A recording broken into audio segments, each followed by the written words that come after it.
Hey, Hadar, I just wanted to thank you so much for being here. I know that it's a bit of a time difference for you. We're in Yes, just California. slight.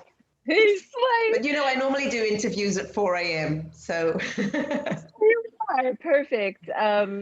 Great. So why don't you let our audience know where you are right now? You're not in the States. no, I'm not in the States. I'm not even in Israel, which is my home country. Okay. I'm in the Czech Republic. Um, yeah, I have some work here. I actually haven't been here for a year, which is it's almost a second home to me. I've done a lot of productions here. And my last production was something that was commissioned. It's about the identity crisis of the European Jews. Oh, It's wow. called Jewish enough for Hitler. Wow, that sounds like an interesting story. I would It love to will see be it. premiered in October. Please Great. God. I will be there. I will because I watched Mikvah today. It's fresh in my brain, and I absolutely loved it. I thought it was such a wonderful piece about women really coming together and learning how to balance the differences between an old way of looking at things and a more modern way of looking at things. I thought you did such a lovely, lovely job Thank you. putting that into action. Why don't you give us some information on your process behind Mikvah? Well, first of all, you actually pinpointed the main conflict, which Yes. is probably the conflict of my life. Hmm. How do we keep the important and significant things for us from tradition, from our Judaism, from our identity and still not make it into an empty vessel? How do we renew things Hmm. without, tearing the roots out together with the dry Hmm. flowers? How do Yes. I do this? Because this, I think, is maybe when people ask me today, so are you religious? What are you? Or are you Hmm.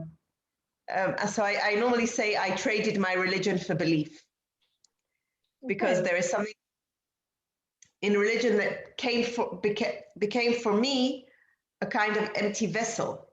Hmm. So many Hmm. things people are just closed on the do's and don'ts of things, and they don't really go into the meaning of things, and then they cling on to these do's and don'ts, although a lot of times they do not practice themselves what they preach, but it's just to keep your head above the water. And I think this goes especially for women in a religious world, because they are also, I mean, today, of course, it's different. I wrote this play, by the way, 2003. It was on stage at the end of 2004. The production that is online is the first production of the play. The production that's on today in the National Theatre in Israel is a bit more modern, Hmm. updated, but still women in ultra-Orthodox societies, they don't have much say on what really is the meaning, because they're, they're not the authority of religion to say, yes, you can do it. They have to ask the rabbi, ask the husband to ask the rabbi to Right. ask, so then you just get this place where you cannot listen to your own voice. When Hmm. you're stuck in these do's and don'ts, your inner voice gets lost. And I think that when I was writing this play, I was looking for my own inner voice. Hmm. I was in a time where I was just about 30, Hmm. and it's no, when the play went on, when I began, I was 30, like a few years before that. But it was, for me, it was a seeking, really. It was Yeah. seeking, shouting out. Mhm. Yeah, it's interesting that you said that you were searching for your inner voice because it felt so strong in it. It felt like you had almost like you had found it. There didn't, it's interesting. I mean, we're always seeking, we're always searching, we're always trying to learn and find things out. but your through line and your voice was so strong. One thing that I wanted to ask you, you said that you've done a version that's a little bit more modern. So were there any changes that were sparked societally once you presented mikvah to the world that made you have to create a more modern version? Does that make Well, sense? a few a few things. A few things. First of all, it was important for me to make a modern version Mm-hmm. because this world is still like that today. I don't want people to look at the play and think, oh, it was once like Dated. this, but it's not like that. Right. Yeah. So that's one thing. Second Mm-hmm. thing is, I decided to make the Being a lot of I decided to make the non-religious girl, the singer, Mickey. Mm-hmm. Mm-hmm. I wanted to give her more depth. And in today's production, an Ethiopian actress is acting Wonderful. Mickey. Mm-hmm. And I actually, when I rewrote the line of her storyline, I took from her own life that she actually had come from Ethiopia to Israel, and she was studying in a religious school until the age of 12 or 13 or 14, until they decide, the rabbi of the school, they were saying, are these really Jews? Are the Right. Ethiopians really Jews? And then Yes. she said, okay, fuck this. I'm not studying in a religious school. I don't need this. Yeah. She saw what her parents went through, and she left it all behind. And when it also gave me an opportunity to bring up the racism within the Jewish community. And the more Orthodox you get, the more discrimination there is for between Ashkenazi and Sephardi. And I myself, I'm my mother's British, but my father's Moroccan. And oh wow. when I came to live in Israel, one of the first questions was, what Eda are you? What Eda? I'd never heard this question before, Wow. And I went home and asked my dad, what Eda are we? He said, who asked you that question? He who had run away from this discrimination in the 60s. Who asked you that? No, there are no more Edot. And I immediately I began to feel we're on the wrong side. Hey, I understand that we're on the wrong side. And he said, Kol Yisrael edim ze lazeh, don't, and when I began to understand this discrimination within the people that had been discriminated. All our history is full of discriminations and full of, so it's something that that I wanted to deal with in the play. It gave a lot of place for humor as well. Yeah, it definitely did. So, I mean, when Shoshana in the play now, so she, she's appalled to have a colored woman in her mikveh, and the actress, good. the character says to her, "Don't worry, my color's waterproof. It doesn't come off. I'm not gonna." That's great. I love that update. I think that it's so interesting and it's so timely. Yes. And one thing that I really, really, really love about your play is how the women are able to subvert what they think should be done in order to do the right thing. And yet it took so much courage for them to do that. Was that difficult for you to write? Yeah, and I think that it's also not it's not right to the end, because I had really a big argument with the director of the theater about the ending, about Tehillah. Okay. She said, you cannot end the play like this. You cannot end the play with I don't want to make a spoiler, but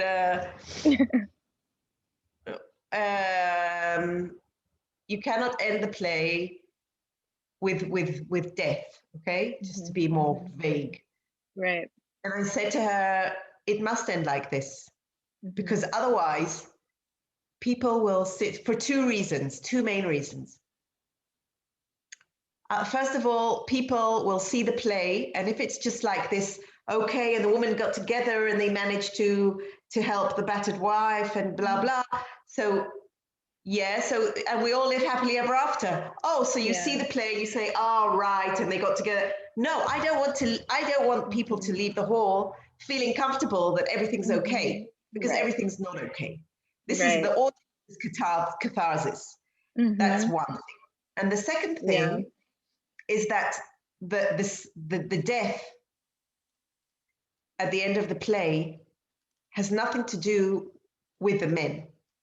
It is the women. It is the women that missed her. It is the women that, you know, that did not notice, that did not see. And we understand that it was the women with the case of Chedva before the play began as well. So this is, it's not, I didn't want it to be like, you know, a kind of the feminist kind of voice that, you know, men and women, and it was very important for me to balance this, to make sure that we're speaking about, not about men and women, but about a patriarchal religion in its rules, and that does not enable even the men. I mean, the husband of Tehillah, although there are no men present on stage, they are very present. Yes. The husband of Tehillah, I especially wanted to outline him as a sensitive person, as a good person. Yeah. He's no monster. Right. And she says that, they say that in the piece. Yes, they do talk about, it's like, he's not a monster. You don't have to be afraid of him. It's really interesting. And no, she also says, I once heard him cry afterwards. I wanted to hold out my hand and tell him it's not you, it's me. But I couldn't move. So it's so beautiful. It's so beautiful. And I really do like the end. I feel like there are so many times plays by women are expected to have like these flowery endings, but we want to feel something as well, and we want it to be real. And it's so important to have I think that the ending that you chose is very, very powerful. Thank you. It's very powerful. So David makes a great point that the mikvah is the nexus between life and death. And you know, it's between a woman's periods and her ability to give life. Can you comment on that at all? Well, I think that I've thought about this a lot, the life and death, the gates to life and death. Yeah. I think by men is the battlefield, and by women is giving birth. And mikveh is part of this cycle of giving birth. The potential in the period of life, which is, you know, the reason they say that women have to go to the mikveh is because there was no life. I mean, because we did not get pregnant this month, so there is death. It's kind of signifies, it's like tumat met. But there is, this is the place. It is the place. It is part of the gate of life and death and choosing life. And I've thought about it a lot. I mean, living in Israel and bringing up children where it's mandatory to go to the army. I mean, and I have a son in the army now. And you know, there's something I ask myself a lot about these why is this? I think that in life people have a need for uncertainty as much as a need for certainty. And that, you know, the quality of life is sometimes dependent or correlating to the amount of risk that you're able to take. How much can you risk? how much will you risk? When I wrote this play, I was risking everything from my point of view. I was risking being thrown out of a community that I'd been brought up in, et cetera, and but I did feel that I'm finally connecting. I'm finally finding and connecting to my inner voice, my inner truth, and it doesn't matter what they say now. Yeah, right. So that's also a choice of life and death, because for Right. me it was a life and death issue, because I felt I was just, living in a world that was false to me. Yeah, that's really interesting. So you mentioned that you had tailored the one role of Mickey to an Ethiopian woman, and then also you yourself had, were potentially being removed from your community. Were there any other real life events that you put into this piece? Oh, this piece is based on all real life Wholly. events. I love it. Everything is an adaptation of real life events. Mm-hmm. And if I would have put the real life events in as they were, people would have said, no, that's too much. Life is more surprising than the stories in the play. But what I did was although I came from this world, I did sessions with women, about 15 sessions with women, from like lightly religious to ultra orthodox, speaking about mikveh and the significance of mikveh in their life. And in Kabbalah, women and water and the moon are part of what's called the Alma de Itkasya, the hidden world. Whereas men and the sun and air are the Alma de Itgalia, the revealed world. So this hidden world, this, where we only see, I think that really, especially women in religious, we see only the surface, we see only their cover, their head covering, we don't go deeper. So in these sessions, I wanted to go deeper. I wanted to hear the more inner truths and the controversial things, and the people, we're dealing here with drama. So I always say that, when people come up to me and say, but there's so much beauty in Judaism, and I say, yeah, right. Well, why don't you write about? I said, well, there's, when everything's okay, everything's okay. Right. When do we see the discrimination of women in religion? When things are not okay, when she wants a divorce, when she, when something's wrong with her and suddenly she's an outcast, or so this is the place where the real questions are asked. Yeah, well, hold on. Sorry, one second. I have a comment from Calvin Schwartz. I want to make sure that we get that in. He says it's not much of a question, but it is a comment. He is on the advisory committee of the Women's Health Institute at Rutgers, Robert Wood Johnson Medical School in New Jersey, and he wants to compliment you on mikvah. He says that it's such a powerful commentary on modern life. He was riveted. It reverberates. And the play is so relevant to Women's Health Institute. So, Thanks. Again, yeah, he wants to thank you for that. I wanted to make sure that, thank you for that, Calvin. That was a wonderful comment. Yeah, and I agree. Like I said, I was riveted. It was so lovely, and the language really, I had to read the subtitles while watching it, but it just felt, it just rang so true. And as a woman, I was able to identify, even though I've never gone through the mikvah process, but definitely live in a world where we have a lot of the old fighting with the new. And I, like I said, I just thought that you did such a lovely job with that. The male voices, you said something about this before, the male voices being very strong, even though we never had any male presence on the stage at any moment. Can you talk about that a little bit more deeply about the presence of that male voice in the background and what that means for Judaism and Jewish society as a whole? Okay, well, first of all, I wanted to give women actresses roles. Mhm. Good. There are so many roles for men and so few good roles for women. Mhm. Mhm.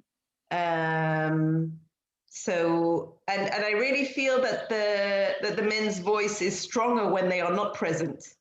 Actually, So in strong. the I don't know whether you can see in the video at the top of the stage. Um, there's like just a panel with a picture of many men. You just Mhm. see the hats and part of the Yeah. coat. It's like I they're had it watching from above. Big brother is right. watching you, kind of thing. Yes, I didn't even think about that until you said it, but I'm like, yes, absolutely. I did see that. Yes. Yeah, Wonderful. so that's Yeah. kind of, yeah, you're here, you think you're alone, but you're not alone. You're not. And that was a great insight of the director of this production, Micha Levinson, the Mhm. late Micha Levinson, who was a mentor, a real mentor of mine. I met him actually only when I did this play. It was the first time I'd met him. Um, and yeah, the voice. There are a few voices. There is the voice of, say, the husband of Tehillah, who are also men who are supposed to be performing the mitzvot, but they also find themselves in a place where it's very, very challenging. Mhm. Um, and then there's the voice of Wasserstrumpf, who's a politician. And this is also one of the things, by the way, that I strengthened because of the state in Israel. The politics is much stronger. He's not running, he's running to be a Knesset member, to be in the government. And, you know, we have had in the Israeli government Haredi men who had, you know, would in a normal place be in prison and not in the government for theft and for other, you know, I was thinking of it that there were men in our government that could not be a taxi driver, because you can't be a taxi driver if you have a record, a file in the police, but you can be, you know, a minister in the government. So it's like, Wow. okay. By the way, women would not be able to get away with this. Mhm. Uh, so there's the voice of the halacha, which I also tried to make it controversial by, you know, what I put in between the scenes. In between the scenes, there was the halachic voice, but there was I also love that. there was by the way, this was also insight of the director, because these things that were in between the scenes were once a character. They were a character that was sitting in the mikveh. You know, that you always have this woman with the Tehillim book saying things, and she was for me, she was like a kind of omen or a kind of prophecy of what's going to be. But the theatre manager said to me, "I'm not paying for an actress. I don't know what she's doing on stage." So Micha said, let's take the most important parts and and and uh, and put it on stage on a screen. Mhm. And I liked the idea, so that's what we did. But there's the story of Jephthah's daughter there. Mhm. It's a midrash of Jephthah's daughter, Mhm. where he sacrificed his daughter, but the commentators on this say this is not what we're asking for. The Ruach HaKodesh is screaming. We are not asking you to sacrifice people, to sacrifice human beings, to sacrifice your children, to sacrifice your women. That is not halakha. That is not Judaism. Mhm. And this was also an important voice for me. And there are there are rabbis I know who will also voice this voice, this sane voice. So and also at the end, when they get their husbands to support them. When Shoshana picks up the phone to her husband, yeah, and she's standing up for the first time, and I loved that. She's not acting out of her inferiority complex. Yeah, that was a wonderful moment. It was so powerful. It really, you know, like you're watching it and you're like, come on, Shoshana, come on. You're really rooting for her because you see that she's got this inner strength. And then you finally get it from her in the end, and it was really successfully done. I have a question from Faye. She says that Mikvah has had several productions in multiple locales, a lot of different places. She wants to know what you've learned from what she assumes were different interpretations of the productions. Have you seen any other interpretations of the productions in different locales? Well, yeah, first of all, the production's been done a lot in non-Jewish theatres at all. Actually, my relationship with the Czech Republic began because the National Theatre put on a production 12 years ago. And the director said to me, I understood that it was a leading actress in the Czech Republic who chose the play. And he said, you know, if it holds out for one season, then, you know, that would be really good. Because it's very niche, he said to me. It was on stage for 11 years. And in Hungary for 10 years. And in Slovakia, Romania, also in the national theatres. And it was interesting for me to speak to some of the actresses and to hear their connection from a place, from a feminine place, from a place of just being a woman. And because really the mikveh is just the scenery in order to surface the inner world of women. Yes. And women who lived in communist times will also know what discrimination is. So did I see any interpretations? There was one interpretation where there was no mikveh on stage at all, a very small kind of fringe production of it in a place called Szolnok in Hungary, where instead of a mikveh, there was a huge swing, and the bath attendant was just pushing the swing, and the women in the swing would, you know, that was the immersion. So it was interesting to see that. It was there is a kind of wave to it. There is something touching about it. And I also saw some productions with very non-realistic scenery, which I loved. Okay, great. There was one production, one that really made me laugh, the one that was in the National Theatre in the Czech Republic.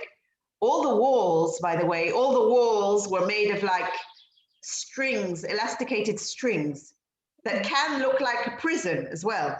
But then they also make all the locations present at once. But then these strings become like a kind of knot at the top.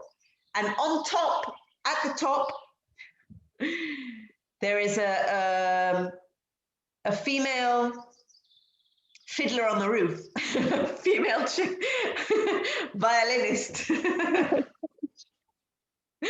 So that was really, I said, you know, they can't disconnect the fiddler on the roof even from the mikveh. So that sounds like very interesting. You know, I'm a writer too, and it's like, you know, you want people to be able to interpret your art in very interesting ways, and that's has to be exciting. I was wondering if there was anything that maybe you weren't so pleased about, but who wants to do that? There were some productions where, you know, the biggest problem for the directors there was that the playwright is still alive. So I would see the production and say, no, you cannot put documentaries inside the play, even though it interests you. We're always so precious, aren't we? We're always so precious about our work. Yeah. Well, I wanted to know, Hadar, what's next for you? Tell me what's coming up. Well, it's been a very challenging year or so, as you know too. I do. And I've been writing for TV quite a bit in the last Good. year. But I'm waiting for this premiere that was supposed to be last October about the Jewish Enough for Hitler premiere. Right. Yeah. And there is supposed to be that we were supposed to be filming a film on mikveh as well, which was a co-production Anglo-Czech Israel. So this is also one of the reasons I'm here now, just to see how we're picking up the bits from where we left it. And I'm writing now a play that has to do with faith from a completely non-religious aspect, inspired by what we've been through the last year, but without mentioning the word COVID. And Let's just try to forget it. Yeah, but we I think, you know, in Judaism they say, remember what Amalek did to you on the one hand, but on the other hand they say, you know, erase the name of Amalek from your system.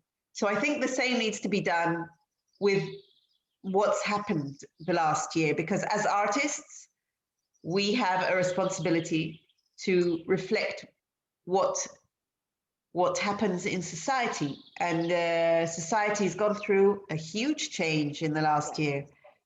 Yes. So Yeah. so I will be writing about this without mentioning COVID. Good. Or Yeah. as John Cleese says in Faulty Towers, don't mention the war. I love Faulty Towers, by the way. I'm so happy that you just brought that up because it's hilarious. So good, so good. Well, I want to thank you so much for being a part of this tonight. It's been so wonderful talking to you. And again, thank you so much for this beautiful, feminist, empowering piece that you've gifted us with. It's been Thank you. It was so lovely to watch and enjoy. And you know, yeah. So if there aren't any more questions from our viewers, no, okay, then I'm gonna go ahead and thank you so much, and thank you all for watching and joining Teatron tonight. Um, Faye says that it's her second time seeing the play and she loved it so much. And Shabbat Shalom, everybody. Thank you. Shabbat Shalom. Shabbat Shalom. Have a wonderful night.